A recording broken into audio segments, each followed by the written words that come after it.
Salut à tous, j'espère que vous allez bien, c'est Romain et on se retrouve aujourd'hui pour revenir à froid sur le match nul et vierge entre Monaco et le PSG hier soir. Un 0-0 qui ne reflète pas le contenu de ce match que j'ai trouvé plaisant à suivre. D'abord parce qu'en tant que Parisien, il y a beaucoup d'enseignements à en tirer et quelques prestations individuelles sur lesquelles revenir assez longuement dans cette vidéo. Et ensuite, en termes de spectacle, les deux gardiens, surtout Gigio, ont fait d'énormes arrêts. Ça veut dire qu'il y a eu des tirs, des occasions et que ce 0-0 n'est pas synonyme d'ennui, même si c'était un match plutôt haché collectivement, une première mi-temps très compliquée, une seconde un peu mieux, même si j'aurais tendance à canaliser la bonne partie du PSG plutôt sur la dernière demi-heure. Bref, tout ça a été éclipsé dès la mi-temps par le cirque, spectacle Mbappé vs son entraîneur Luis Enrique. Là, c'est officiel, on est parti sur une guerre d'ego qui va durer jusqu'à la fin de la saison. L'issue est connue, c'est ça qui est marrant, c'est que, voilà, Mbappé va partir au Real Madrid, on le sait tous. L'enjeu pour lui, c'est de soigner sa sortie, mais je pense que cette affaire aura plus de répercussions sur Luis Enrique. Il y a plus d'enjeux chez lui. Bon, les médias, il les a perdus. S'il les avait, vous me direz à un moment donné. Mais les supporters, je pense qu'il va aussi en perdre une petite partie. L'enjeu pour nous, c'est vraiment de ne pas tomber dans le discours actuel des médias qui est très très pauvre. Vraiment, limite abyssal. Hein. Daniel Riolo hier s'est attaqué à la personne tout simplement de Luis Enrique. Je pense que le plus gros enjeu pour lui, c'est vis-à-vis de ses joueurs. Parce que Mbappé, il est proche des Lucas Hernandez, des Dembélé, des Hakimi, qui seront les cadres du PSG de l'année prochaine, s'ils partent pas, peut-être Hakimi.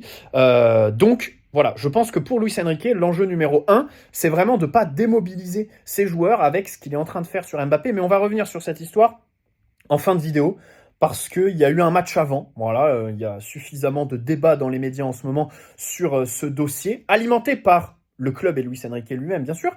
Donc revenons d'abord sur ce match qui a commencé difficilement, notamment les 10 premières minutes avec un Ugarte qui donne deux grosses occasions. Le PSG qui est pressé et de toute façon, si tu veux faire une bonne prestation face à nous, c'est ça que j'ai pas bien compris chez Rennes la semaine dernière, puisqu'ils nous ont pas pressés. Si tu veux faire un bon match, tu presses. Voilà. Le PSG a été en difficulté 100% du temps quand on a été pressé. Ce qui est intéressant hier, c'est que Monaco a axé sur les côtés. Du coup, on a une prestation d'Hakimi qui est quand même très pauvre en première mi-temps. C'est très très compliqué. Il est dans une spirale qui peut devenir négative si ses prochains matchs sont comme celui-là. Et du coup, dans l'axe, plus d'espace pour un Ugarte qui a su se montrer à son avantage techniquement. Des occasions pour les Monégasques avec un énorme Gigio Donnarumma, bien sûr, c'est ce qu'on retient de la mi-temps et même de la saison en fait. Puisqu'en juin, quand il faudra décerner les titres de meilleur joueur, machin chouette, j'espère de tout cœur, déjà qu'on ira loin en Ligue des Champions, et ensuite que Donnarumma ne fera pas de bourde, ne va pas gâcher cette dynamique, parce qu'il a eu la même en début de saison, il a un peu gâché sur les 15 jours du mois de novembre, sur le même match face à Monaco, rappelez-vous son erreur qui donne un but face à Newcastle et tout ça. Là, il est dans une dynamique, encore une fois, extraordinaire. Si tu fais match nul, bien sûr que c'est grâce à lui en grande partie. Des arrêts tous aussi différents les uns des autres. Et c'est pour ça que, pour moi, il n'y a pas de débat, en fait, sur Donnarumma. Je l'adore. Peut-être que techniquement, il colle pas vraiment avec la philosophie de Luis Enrique. Mais aujourd'hui, il faut pas se méprendre. Hein. Les gardiens qui sont bons au pied, en général, sur leur ligne, c'est pas les meilleurs. Et je pense que la mission numéro 1 d'un gardien, c'est de repousser les tirs. Hier soir, Donnarumma, frappe placée en lucarne, pas de problème, il fait la claquette. Frappe forte sur lui, pas de problème, il la repousse, il est là avec son envergure. Frappe un petit peu au ralenti, où il est déjà un peu parti au sol, pas de problème, il lève le bras. Extraordinaire. Sortie, en deuxième mi-temps, 2 sorties, plutôt bien gérées, pas de problème. Au pied, pareil, très propre, et à un moment donné, on a vu Luis Enrique lui faire un bon signe sur sa première sortie et le ballon qu'il a un petit peu lobé. Il a aussi pas hésité à envoyer en touche quand il sentait que c'était pas très bon. D'ailleurs, à un moment donné, il fait une passe pour Luis Enrique. Donc vraiment un match total de Donnarumma. Les frappes à bout portant, de près, de loin, dans la surface. Au pied aussi, à un moment donné, j'oubliais, il utilise son pied sur une frappe de Ben Yedder. Donc vraiment incroyable Gigio.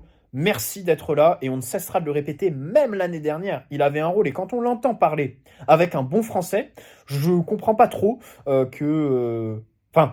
on connaît les supporters du PSG là, qui accordent de l'importance à ce genre de futilité, à savoir la conjugaison, je me dis, mais pourquoi Donnarumma n'est pas aimé en fait? Dès qu'il est arrivé, il prenait les cours de français, il faisait les photos et tout ça. Je comprends pas ce qui s'est passé avec lui. Et vraiment, on l'adore. Voilà. Deuxième mi-temps, évidemment, bien mieux. Alors, à corréler avec la sortie d'Mbappé, peut-être en matière de contre-pressing, qui fait que tu évolues un peu plus haut. Après, comme je l'ai dit en début de vidéo, la bonne séquence du PSG, moi je la situe plus à l'entrée de Nuno Mendes en fait, qui t'apporte du punch. Alors c'est pas très visible. Enfin, il y a l'entrée de Nuno. Il y a Barcola aussi qui est sur le terrain depuis la 37e et qui se réveille à l'heure de jeu quand même, hein, parce que ses premiers ballons sont compliqués. Il y a l'entrée de Dembélé, mais finalement hier il y a un paradoxe, c'est marrant parce que d'habitude ce PSG c'est le PSG de Dembélé. Au final hier, on dit ça parce que les occasions viennent de lui. Au final hier les occasions viennent de Barcola et pas Dembélé, qui a été très imprécis dans le dernier geste, au-delà des frappes. Même dans les passes et les centres, en fait. Donc hier, je mets au crédit cette dernière demi-heure pour le duo un peu Barcola, Nuno Mendes. Alors après, les histoires, dans quelle mesure la sortie d'Mbappé a impacté. J'ai un peu de mal avec toutes ces questions parce que la réalité, c'est que si on n'avait pas autant d'avance, si la Ligue 1 n'était pas aussi faible, si on était en première ligue, si en face c'était un adversaire beaucoup plus fort que Monaco, Mbappé reste sur le terrain, évidemment. Si Mbappé est sous contrat, bien sûr qu'il reste. Enfin, sous contrat, mais si Mbappé avait prolongé, bien sûr qu'il reste sur le terrain. Et finalement, si on veut parler de manière brute, Gonzalo Ramos mérite de sortir à la mi-temps autant qu'Mbappé. Hein, bien sûr, voilà. Ramos, sa mi-temps est famélique. Il n'y a pas il y a quasiment rien à en tirer, si ce n'est 2 remises sur des contres qui sont plutôt bien gérés. Donc voilà.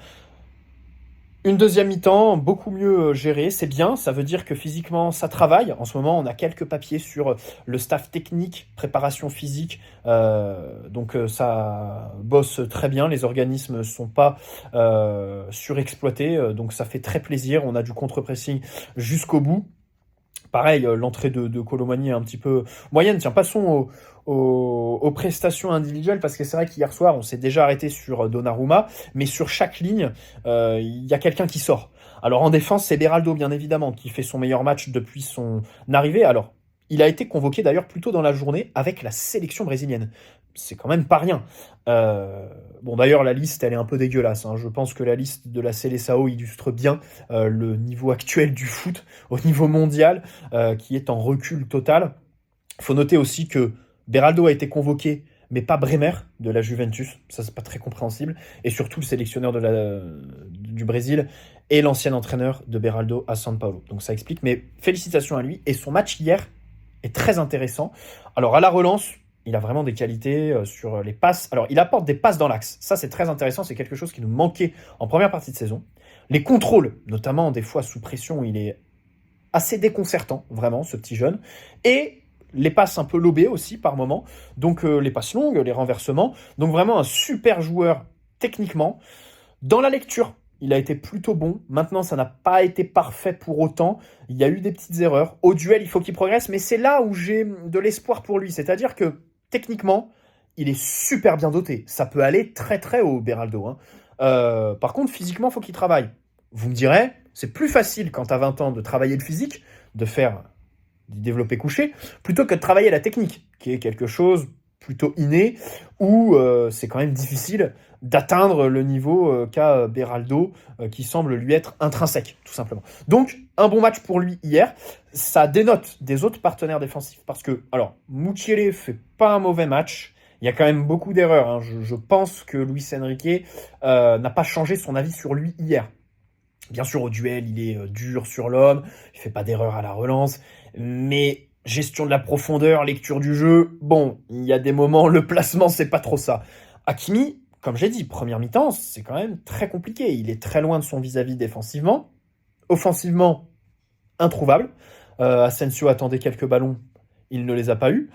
En deuxième mi-temps, ça a été un peu mieux. Il a réussi à monter jusque dans le dernier tiers, centré par moment. Mais sinon, c'est un match que je qualifierais de mauvais, en fait, pour Achraf hier.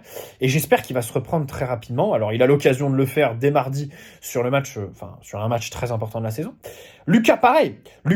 Pourquoi ? Parce que, en fait, mais même Beraldo, sur Lucas, je vais m'arrêter sur la vitesse. La vitesse, je le voyais plus rapide quand même. C'est quelque chose qui me déçoit un peu chez lui depuis son arrivée. Au duel, pas de problème. Il est intraitable. Voilà, il met les coups, il fait les machins. Par contre, en matière de vitesse, hier, c'était un match un peu décousu. Monaco jouait en contre, il était dépassé. Même offensivement, à un moment donné, Mbappé l'a lancé et tu t'es rendu compte qu'en fait, c'était pas très rapide. Et c'est pour ça que j'ai insisté sur l'entrée de Nuno Mendes, qui lui a apporté justement tout l'inverse, à savoir du punch, de l'explosivité. Il a été beaucoup plus à l'aise que sur son entrée face à Rennes dimanche, donc c'est bien sûr très rassurant. Mais c'est vrai que Lucas manque de vitesse. Beraldo, pareil. Beraldo, parfois, au-delà de son poids-plume au duel, il y a des défauts de motricité, notamment sur les premiers appuis. Bon, Mukiele, je m'éternise pas sur le sujet. Hakimi, c'est plus le volume de course que la vitesse pure.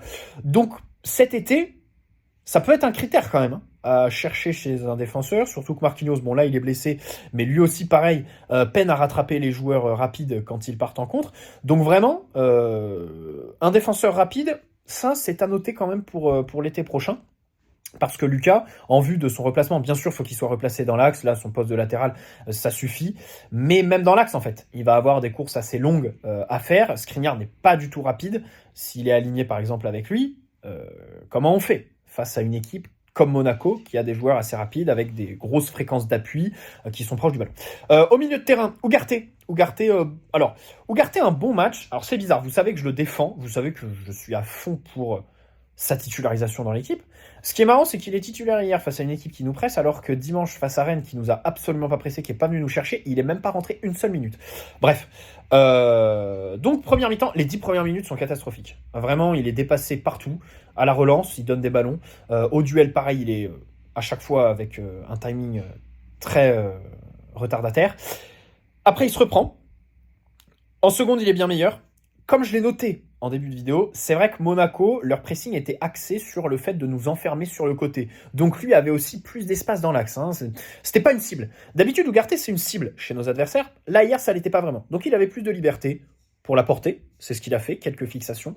Renversé, il l'a fait aussi sur Asensio, sur Barcola, les ballons entre les lignes. Donc ça, c'est très bon. Il s'est vraiment montré à son avantage techniquement.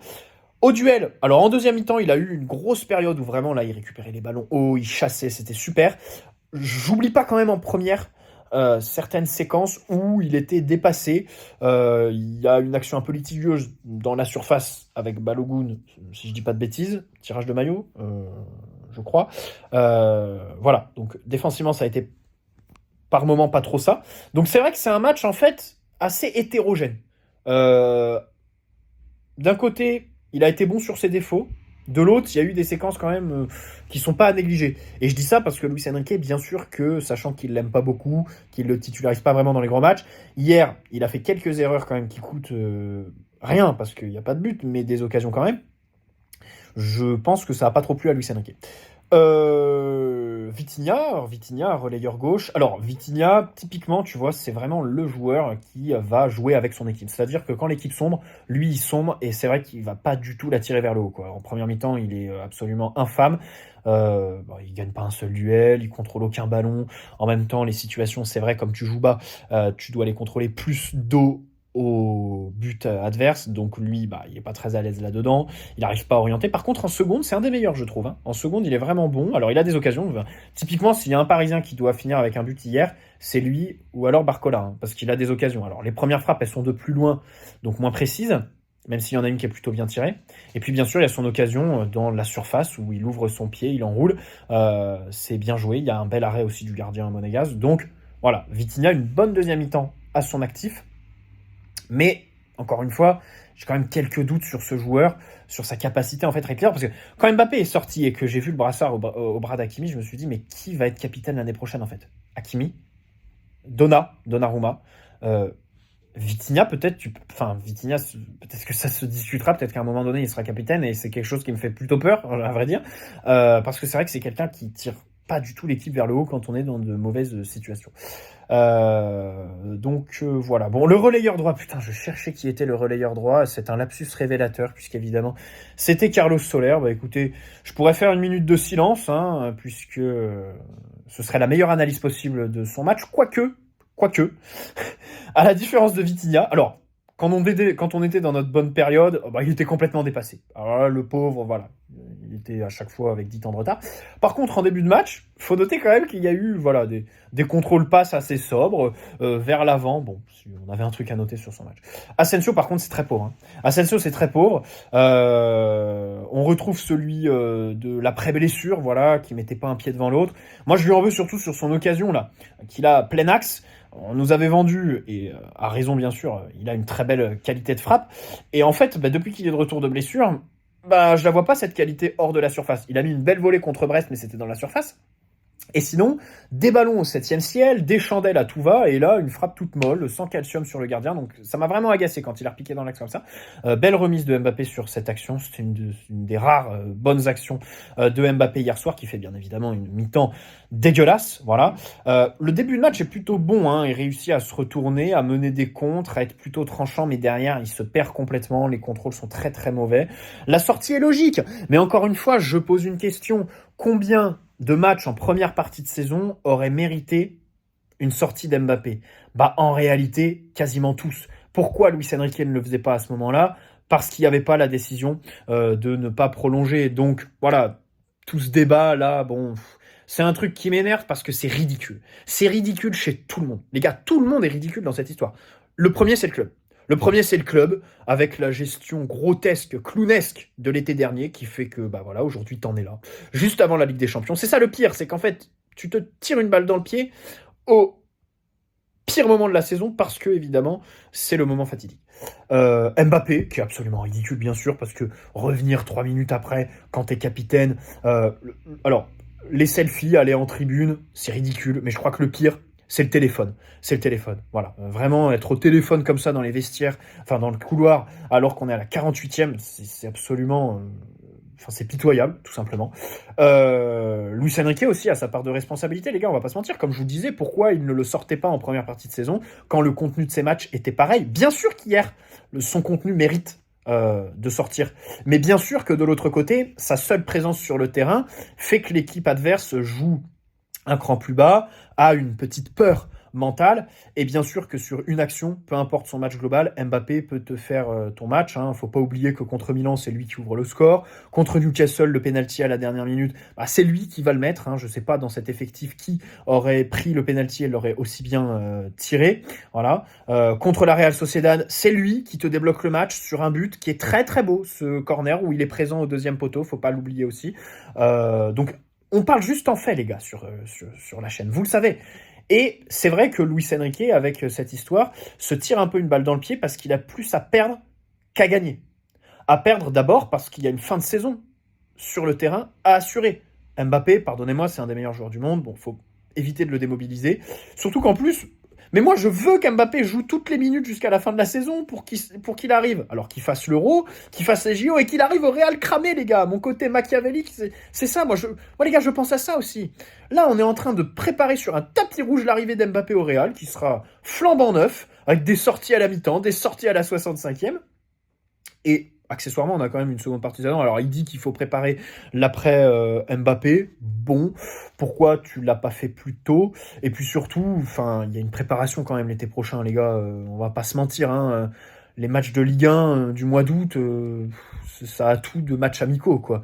On va pas se mentir. Et puis surtout, le PSG de l'année prochaine, et c'est ça le pire, c'est qu'en fait on nous dit il faut s'entraîner à jouer sans Mbappé, mais de l'autre côté, Luis Enrique, et je pense que c'est ça qu'il faut comprendre avec lui, il nous dit là, ça y est, on nous vend une révolution, les gars. Hein. C'est pareil que les autres années. Hein. L'année prochaine, avec un bon mercato, on sera encore meilleur, machin. On nous vend le recrutement à coup de Lenny Yoro, Bruno Guimaraes. Donc en réalité, le PSG qu'on a actuellement, ce sera pas celui qu'on verra au mois d'août, les gars. On va pas se mentir. Voilà, il y aura une préparation. Bon, là-dessus, je comprends pas vraiment.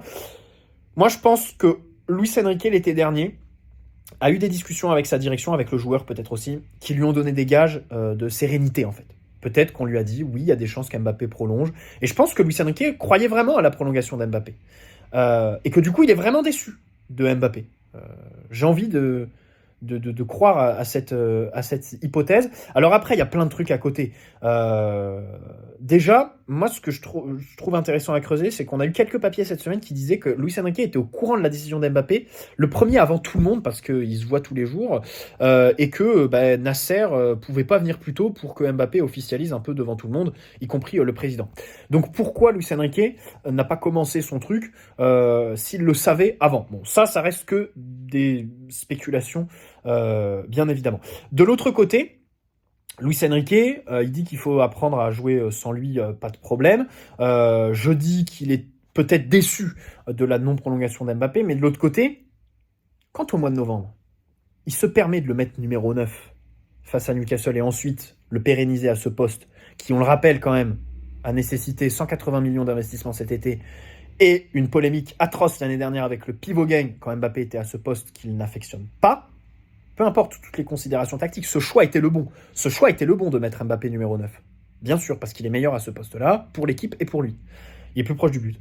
Par contre, quand tu te permets de faire ça, t'envoies déjà un signal de force vis-à-vis du joueur. Donc pourquoi ne pas faire dès ce moment-là, ne pas aller au bout de ton idée, attendre en fait la non-prolongation pour aller au bout de ton idée, à savoir le faire sortir quand ça va pas. Bon, je sais pas trop à quoi il joue. Le problème c'est qu'il a gros à perdre parce que dans les médias c'est traité n'importe comment.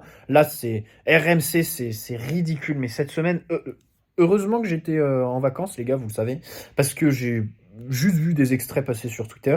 Je pense que si j'avais été sur Paris, là, dans mon rythme de vie normal avec les vidéos tous les jours, on aurait pété les plombs en vidéo parce que ce qui se dit sur les médias, c'est atroce. La protection du joueur, le délit de sale gueule sur Luis Enrique, c'est vraiment absolument dingue, hein, parce que voilà, les analyses sont abyssales quand j'entends Dugarry, Riolo, Roten. Et ce qui m'attriste le plus, c'est que en fait, il n'y a que RMC qui est entendu. Alors vous me direz, il y a le Parisien avec Dominique Sévérac, il y a l'équipe. Ils sont pas autant d'audience, les gars. Parisien, c'est papier. Il n'y a que les supporters qui suivent tous les jours, qui lisent les papiers de Dominique Sévérac, et encore, tu vois. Il n'y a que les mecs comme nous qui sommes assidus, tu vois. Mais il n'y a pas que nous, il y a aussi ceux qui font autre chose et qui regardent que les matchs, en fait, tu vois. Et ces mecs-là, ils vont plus entendre Riolo, RMC, et je dénonce cette situation de quasi mais monopole, en fait, de cette chaîne de radio horrible, en fait. Mais vraiment, on n'entend que Riolo, le Roten s'enflamme, mais qu'on brûle son studio, c'est pas possible, oui, qu'on l'enflamme, c'est incroyable, vraiment, c'est insupportable, vraiment insupportable. Donc je le dis solennellement aux supporters, ne tombez vraiment pas dans le jeu des médias, n'écoutez pas ce qui se passe, parce que c'est ça le pire en fait, c'est que dans notre communauté, on a tellement de supporters qui vont tomber dedans, qui vont boire à petit lait les paroles de Riolo et prendre en grippe Luis Enrique, alors que dans le fond, les autres années, on voulait un entraîneur qui se comporte comme ça avec les stars, les gars. Voilà. Et typiquement, Luis Enrique le fait, ça fait plaisir. Alors, de l'autre côté, je pense que Luis Enrique est une star, en fait. La réalité, c'est qu'aujourd'hui, on a pris un entraîneur qui a un ego. Voilà. Ce qui se passe hier avec Mbappé, c'est que Luis Enrique lui montre qu'il est un joueur parmi les autres. Mbappé lui répond en allant en tribune, en se démarquant, justement, pour prouver que c'est un joueur différent. Bref, moi, il n'y a que la vérité du terrain qui m'intéresse. Bien sûr, le contenu d'Mbappé est très moyen, voire mauvais cette saison. Sa sortie est méritée hier à la mi-temps. Mais voilà, attendre ce moment-là, la non-prolongation quasiment officielle, pour le faire, bon, c'est peut-être un peu, c'est vrai, une posture de communication aussi chez Luis Enrique, et j'espère de tout cœur surtout, en fait, moi je réfléchis comme ça, que ça va pas desservir notre fin de saison. Parce que les gars, Gonzalo Ramos, Colomani, ils sont très gentils, hein. Mais Ramos, hier, sa mi-temps, elle est famélique. Colomani, pareil, son entrée, quand il n'a pas d'espace, c'est horrible.